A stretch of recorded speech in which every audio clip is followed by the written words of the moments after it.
महाराज जी, मनुष्य को प्रशंसा या निंदा में कैसा स्वभाव रखना चाहिए? सम मान निरादर आदर ही। मान में और अपमान में और प्रशंसा में और निंदा में समान भाव जो रखता है वही महान उन्नति को प्राप्त होता है। प्रशंसा में जो फूल जाता है और निंदा में जो दुखी हो जाता है वो साधारण मनुष्य है। जो प्रसन्नता निंदा में भी और सम्मान प्रशंसा में भी, एक प्रसन्नता भगवान की दिखता है। भगवान की इच्छा है प्रशंसा हो रही, भगवान की इच्छा है निंदा हो रही। जब निंदा हो तब ये देख लेना चाहिए कि जो निंदा हो रही है वो दोष हम में तो नहीं है, तो हमें पहले चेक करना है अपने को।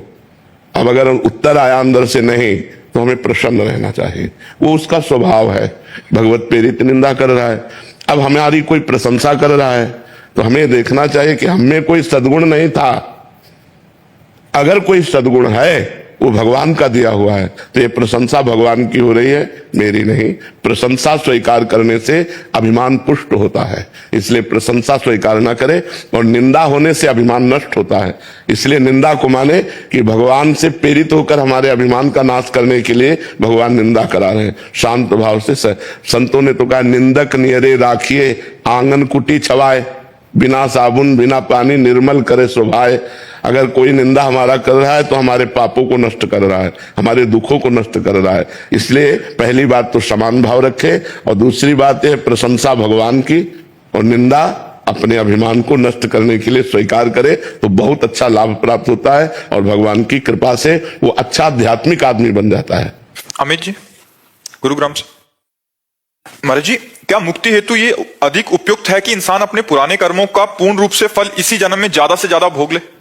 देखो, ज्यादा से ज्यादा और कम से कम भोग ही नहीं सकता, क्योंकि शरीर बनने के समय एक निर्णय लिख गया, उतना ही भोगना है, चाहे सुख हो चाहे दुख हो।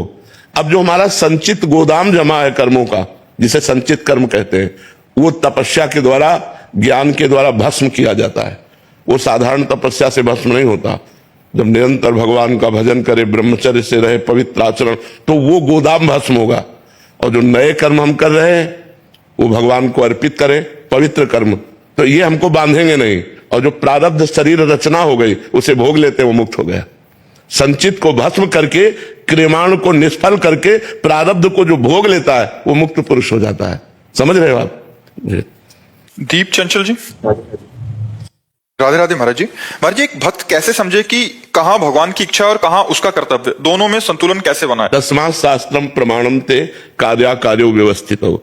यदि शास्त्र सम्मत इच्छा है तो भगवत प्रेरित है, यदि शास्त्र विरुद्ध है तो काम प्रेरित है।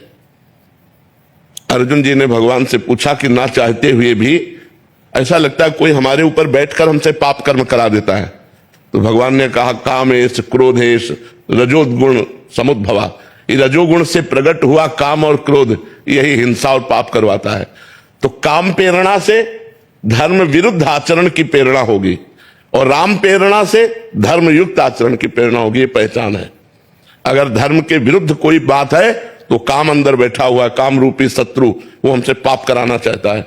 और धर्मयुक्त है तो भगवान से प्रेरित है, ये बात देखना चाहिए। अब जैसे दूसरी माई बहन की तरफ गंदी दृष्टि, गंदी क्रिया, गंदी भावना, ये सब काम के अंतर्गत है।